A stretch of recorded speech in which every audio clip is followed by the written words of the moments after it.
If there was one benefit to Sam's husband, Nick, being Vice President of the United States, it was the motorcade that conveyed them with admirable efficiency wherever they wanted to go.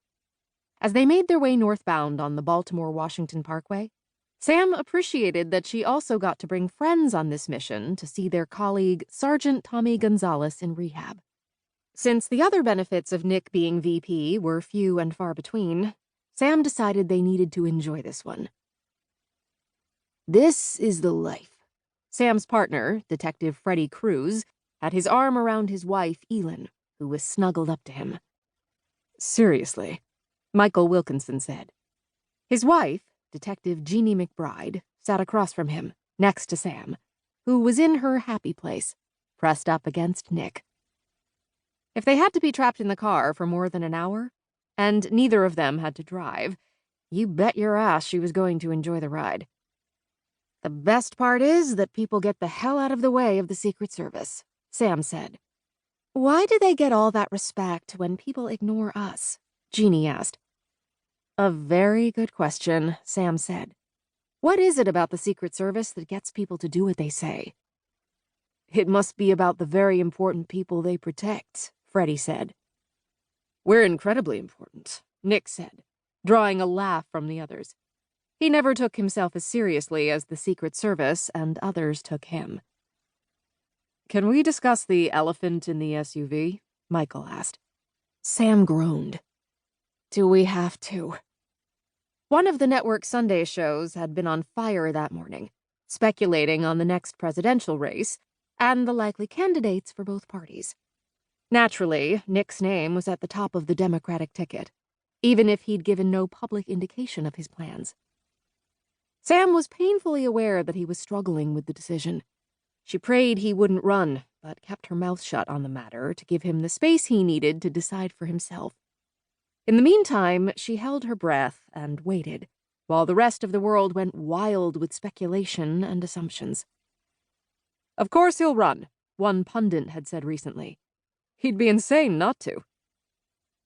In Sam's opinion, he'd be insane if he did run, and brought that kind of endless scrutiny down on them. The thought of that spiked her anxiety into the red zone, so she tried not to go there. They received more than enough scrutiny as the second couple. You may not want to talk about it, but everyone else does, Michael said. People need to mind their own business, Sam said. I hate to tell you, Freddie said, but when you're the vice president, your business is their business. Sam scowled at him.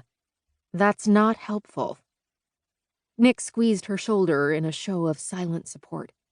They were both excruciatingly aware that they were going to have to decide sooner rather than later.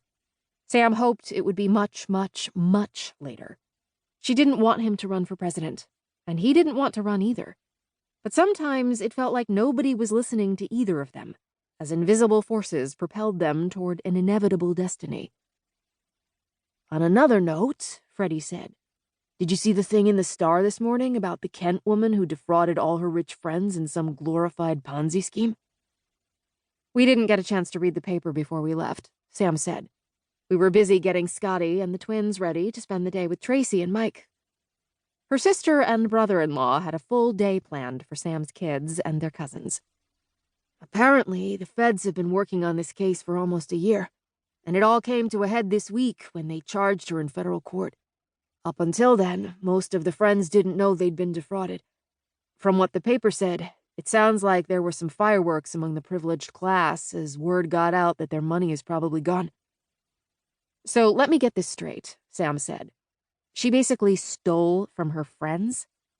Yup, Freddie said. And family. She got them to invest in some business she was supposedly starting, and then lo and behold, she walked away with the money and won't tell anyone what she did with it. How much are we talking? Jeannie asked. About 20 million, Freddie said. I have so many thoughts about this, Sam said. First of all, who just gives their money to somebody and expects they're just going to do the right thing with it? Second of all, how did she think she was going to get away with it? Were her friends going to suddenly forget they'd given their money to her?